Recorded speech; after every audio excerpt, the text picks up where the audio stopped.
Tenemos acá en el estudio, ahora sí ya los candidatos nos habían quitado nuestra agenda diaria, candidatos y candidatas, pero bueno, tenemos al maestro Iván Martínez Azueta. Iván, ¿cómo estás? ¿Qué tal, Jorge Villa? Pues un gusto estar acá, también vestido de empleado de Telcel. Sí, es cierto. Hoy es el día. Es el día de Telcel. Hoy es el día de Telcel. ¿Qué tema traes, Iván? Pues mira, Jorge, hay muchos temas, pero pues al final de cuentas está el electoral, ¿no? Que Claro. es el del ya el domingo, y creo que la atención está puesta ahí, en lo que va a ocurrir. Y como bien mencionaban ustedes, va a ser una elección la más grande de la historia. Siempre cada periodo electoral mencionan eso, pero es que se vienen juntando un montón de elecciones estatales. Y además el padrón electoral creció muchísimo. O sea, se calcula que alrededor de casi 100 millones de personas están ahora en la lista nominal. Y pues, y más de 20,000 cargos los que están en juego. Va a ser muy, muy relevante.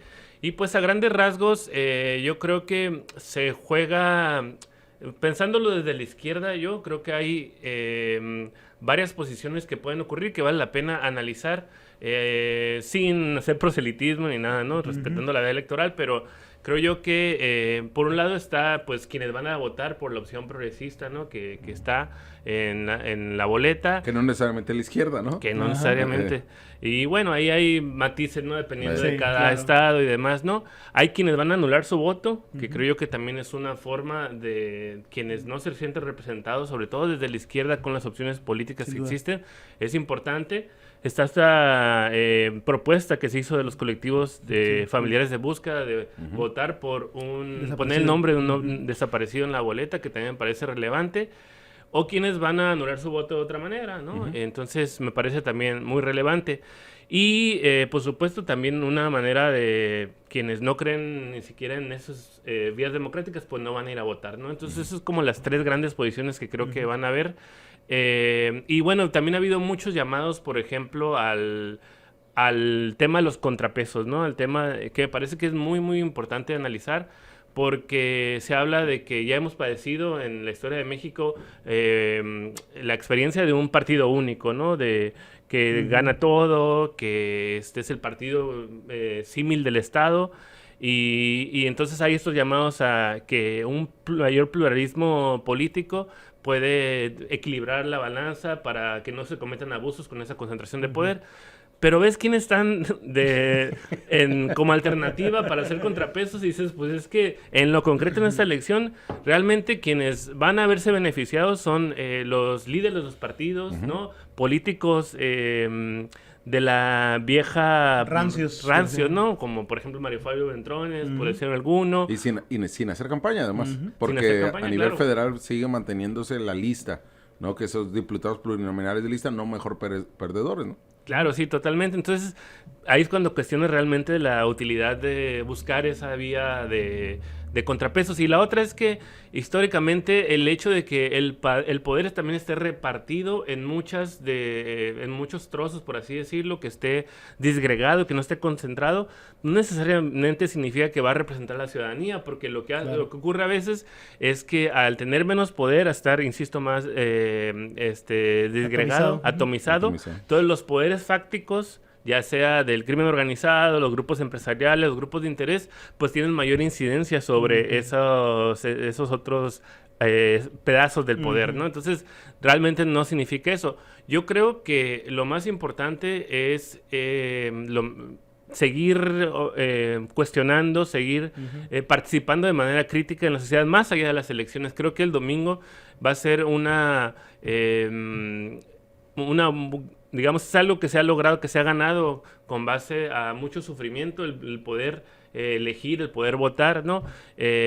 Aquí nos van a representar, pero la democracia tiene que ir mucho más allá. Y creo que esa es la otra posición que va a permanecer de la izquierda, ¿no? Porque aunque vayan a votar, insisto, aunque muchos vayan por una de estas opciones o no vaya a votar, la idea es seguir organizándose y seguir luchando. Y además, Iván, hay algo que no sé cómo lo ves tú, el tema, este llamado que por lo regular son los perdedores, quienes los terminan diciendo, o quienes sienten que van a perder la elección, que dicen el voto útil o el voto oculto, algo que a mí se me hace dos falacias, porque es prácticamente te están diciendo ellos cómo tienes que votar de manera inteligente, claro, ¿no?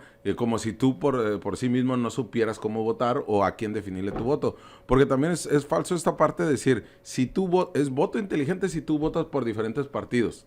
Claro. No le concentres solo un poder. Más allá de los plurinominales, realmente la población puede definir por quién va a votar de acuerdo sería lo ideal a los planes de gobierno, ¿no? O sea, y es ahí donde votas por un solo partido. Pero acá sí vemos, no sé si lo has visto, como en medios de comunicación, sobre todo nacionales, esta andada de decirte cómo tienes que votar. Sí, totalmente. Incluso muchas veces el llamado al voto útil tiene que ver con eso, habla de los contrapesos, ¿no? Pero, insisto, la realidad te dice otra cosa, ¿no? Y también creo yo que también hay la oposición, por ejemplo, se ha encargado de denostar a quienes van a votar por el oficialismo, planteándolos como vendidos o como tontos, ¿no? Exacto. Eso, o sea, te vamos a decir cómo debe votar porque no seas tonto y demás. Somos incapaces y en realidad, de definirlo. Creo que para mí algo de lo más rescatable de todo este proceso electoral ha sido la politización de la gente, ¿no? Que ya no se come, digamos, estos discursos desde los grandes medios de comunicación, de estos opinólogos, y los cuestiona, ¿no? Si bien también puede haber sectores que, digamos, que no lo hagan de manera racional, por así decirlo, que hay también mucha polarización en términos de fanatismo de una u otra lado, pero yo creo que es provechoso el hecho de que se debata públicamente, de que sí se siente una mayor, insisto, politización de la gente, y creo que esa es como una base para seguir promoviendo el debate, el análisis crítico, ¿no? Y seguir exigiendo a los gobernantes sobre todo, ¿no? Y dos temas en eso, yo lo comentábamos, lo platicábamos ayer incluso, Iván, de cómo el voto, si bien, como lo comentabas, costó sangre, costó vidas, ha costado tanto el voto popular, hoy en día ya tendríamos que estar pensando que el voto tiene que ser solamente nuestro punto de partida para poder definir el México que nosotros deseamos, porque la democracia, y yo sí creo que esto tiene mucho que ver, tanto la historia que tenemos, pero por otro lado, cómo se asumieron los sectores de poder empresarial y de este sector empresarial político, como decirnos: si votas, no puedes, si no votas, no puedes hablar. Si votas, cállate. Si no votas, cállate. Si no votas, tú no tienes derecho a nada. Los ocupa, pues. Los ocupa, por ejemplo, ¿no? Los blancupan. Los blancupan. Cuando realmente ocupan también. Ocupan. Sí, ocupan mex. Ocupan mex. Es el grupo, ¿no? Usted ya sabe a quién me refiero. ¿Por qué me haces esto? Me haces nada en serio y sabes que no puedo tener. Yo no sé que ocupa. Yo no sé que ocupa. Pero ya sacaste todos los adjetivos. Saludos a los blancupas. Esto que nos han hecho sentir o pensar que solamente es la única forma que tenemos nosotros para ser representados en la sociedad, y esto es lo más conveniente porque al final legitimamos a un sector político, ya sea empresarial o de poder, pero no tenemos acción realmente más allá de eso, ¿no? Y les ha encantado plasmarnos ese discurso, ¿no? ¿Y por qué me voy a callar? ¿No? ¿Ah, sí? O sea, no, porque tú dices ahora que el más autoritario del mundo es el que me está pidiendo que vote.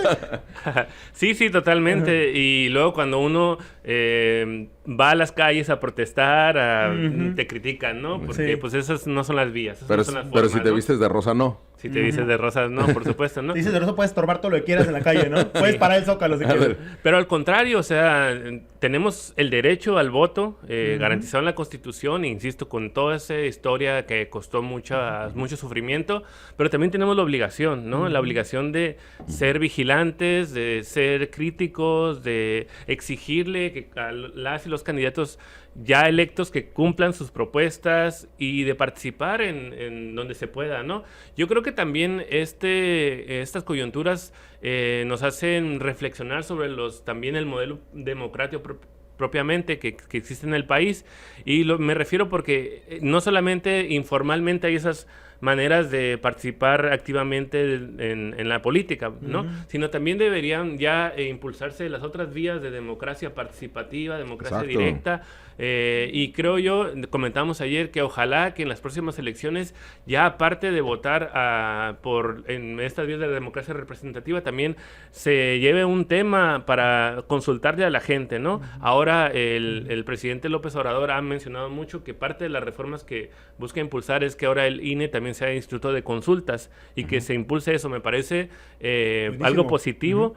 Ojalá que se logre, y que nosotros también como ciudadanía podamos meter temas a discusión, el plebiscito, la consulta ciudadana, el referéndum, que están ya en la ley de participación ciudadana, en el estado de Baja California, que nunca se ha logrado hacer, por cierto, nunca se ha llevado a cabo un plebiscito, un referendo, salvo el que hizo para refrendar a Bonilla 5 años, ¿no? Que no fue con base al Instituto Electoral. Exacto. Pero bueno, esas figuras creo yo que también valen la pena y sobre todo apostarle a que la gente se siga politizando y se siga organizando de la manera que pueda para seguir participando. Fíjate lo importante que va a ser el referéndum en 2027, claro, ¿no? Con Claudia Sheinbaum, lo que se viene en elección. Por eso decimos, no es que cállate, o sea, si no votas, cállate. No, tú puedes seguir protestando por lo que tú quieras. Pero además vienen elecciones que tendremos que tener. Y en ese mismo sentido, Iván, qué bueno que lo planteas así de las deudas pendientes que tenemos en Baja California, porque también en Baja California no tenemos la revocación de mandato, que es a donde tendríamos de manera legislativa que plantearlo. Pero además, hay grupos dentro del mismo Morena, o incluso hasta del PAN, pero de Morena, que en su momento con el Frente Estudiantil Mexicalense impulsaron que se hicieran plebiscitos o consultas, lo mismo con Sergio Tamay, con el tema de la luz, o sea, hay varios planteamientos que se hicieron y que ahora que ocupan puestos de poder no lo hacen, o sea, no hay, ¿por qué? Porque es incómodo para el gobernante o para quien toma las decisiones que te estén consultando o que te exijan una consulta, entonces tenemos un reglamento en el municipio, tenemos una ley de participación ciudadana que están totalmente arcaicas, ya están fuera de sí y que tendríamos que empujar una legislación nueva, ¿no? Sí, completamente, ¿no? Incluso exigirle al Congreso y a quienes deciden, a quien arman el presupuesto, incluso al propio gobierno estatal, que destine para el Instituto Electoral un monto específico para realizar consultas, ¿no? Porque incluso cuando impulsamos el plebiscito, algo que nos decían eso es que no hay recursos para impulsar consultas, ¿no? Y te hablan hasta de 20 millones, ¿no? Quieren hacer una consulta bien fifí. Sí, y al final lo terminaban utilizando ese dinero para comprar carros o destinarlo hacia otras áreas, porque sí se les dio recurso. Claro, cada año tienen recurso, cada año tienen 18 millones de pesos el IE para realizar consultas. Y se lo terminan gastando al final de año en carros o en otra cosa. Y lo manejan como ahorros. Lo manejan como ahorros. Es que lo ahorramos porque no hay. Sí, pues entonces mejor meter candados para que no se pueda destinar ese recurso más que a consultas, ¿no? Y que el propio Instituto Electoral promueva una campaña para que la ciudadanía se involucre y realice las consultas. Digo, para que no termine de nueva cuenta el empresariado, quienes tienen todos los recursos ostentándose con la bandera ciudadana y impulse su agenda, ¿no? O sea, yo creo que el plebiscito fue un hito en el impulso desde un grupo de la sociedad civil organizada. Sí, el plebiscito me refiero sobre el tema de Constellation Brands y lo revirtieron todo el aparato estatal, el propio gobierno del estado, hasta el INE se involucró para que no se llevara a cabo, porque cómo se iba a consultar sobre una inversión privada, ¿no? Y decimos, Iván, por ejemplo, la ultraderecha o la derecha que todo le quiere copiar al gabacho. En Estados Unidos pues sí tienen sus consultas cada elección y consultas desde lo más básico, elemental de un servicio público hasta inversiones en obra pública y hasta en modificaciones de ley o incluso, bueno, de constitución no, pero de leyes sí. Es ahí donde dices, en eso no nos queremos emular, ¿no? Recordarás, Iván, que te sorprendías por el trabajo que está haciendo por el proyecto de Silicon, no, de acá en Caléxico, no de Silicon, de litio. El Valle de Litio. El Valle de Litio, perdón, sí. Cómo sí se estaba haciendo un trabajo de ir a las comunidades y platicar con la gente, decirles las cosas buenas y cosas malas, algo que ni de broma pasó aquí, por ejemplo, con Constellation Brands, ni con ningún otro proyecto grande, ¿no? Ni con ninguna obra, ¿no? Sí, totalmente. Allá incluso destinan un recurso explícitamente por ley destinado a que se socialice el proyecto, ¿no? Y claro, allá también el tema judicial está muy fuerte, o sea, ya te demandan por todo. Yo creo que también se cuidan mucho en hacer procedimientos de manera, pero ahí te dice otra realidad. Que nos hubieran dicho, por ejemplo, ¿qué puente es el que quieres? ¿Qué es lo que allá se pone en votación, en consulta? Aquí que hubieran dicho en Mexicali, ¿qué puente quieres? ¿En Lázaro Cárdenas o quieres que pongamos acá? O sea, ¿qué tan necesario era que le bautizaron como el Hot Wheels? O sea, ese tipo de... el eje central. El eje central. O sea, lo que pasa es que estabas en Brasil, Iván. ¿No? Te perdiste la curada local. Te perdiste la curada local. No, pero bueno, oye, nada más antes de irnos a la pausa, tenemos ahí una gráfica, Isaac, sobre los planteamientos de la violencia que se viene en la elección, algo que también, pues bueno, ha sido para cuestionarse y para debatir. Y es donde precisamente Coparmex señala Mexicali como una de las 17 ciudades donde se puede generar violencia de acuerdo a sus agremiados, ¿no? ¿Cómo es el tema de la violencia para el 2 de junio? Me parece que es de lo más grave, lamentable de la actual contienda electoral. Estaba viendo cifras del aumento de la violencia respecto a la elección anterior, la 2021, que se han incrementado alrededor del 150% sí. La violencia política, ya sea asesinatos, amedrentamiento de candidatos, candidatas. Entonces me parece que es muy grave y aquí en esa elección se vio en el día de las elecciones, desde que amanecimos con la casa de Morena balaceada, sí. Hubo robo de urnas, hubo detonaciones de arma de fuego, hubo incluso gente desmembrada que pusieron ahí en Tijuana, ¿no? Entonces creo que eso todo es muy grave y pues se supone que ahora están blindando la elección, a ver qué ver qué tan efectivo va a ser ese blindaje. Pero también, sin duda, insisto, de lo más grave. Y, por ejemplo, tuvimos recientemente el caso de Cristian Vázquez, que si bien no era candidato, era parte del equipo de campaña de Darío Benítez, ¿no? Y un joven que era activista, que era promotor de la escritura, de la lectura, que haya sido asesinado de manera tan cruenta, me parece que es muy, muy indignante y muy grave. Entonces, ojalá que sea efectivo este operativo para que no se repitan ese tipo de casos. Es interesante porque al final la fiscalía salió al día siguiente a decir: no tenemos nada, lo único que sabemos es que no es político. En el contexto electoral, en las condiciones, tenemos lo que recabamos de la escena, no es político. O sea, tratando de minimizar una situación que se da en el contexto electoral, lo cual claro. Sí realmente es muy negativo porque no ha habido resultado de detenciones.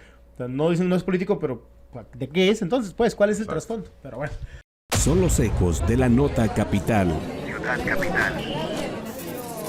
Las voces de la ciudad.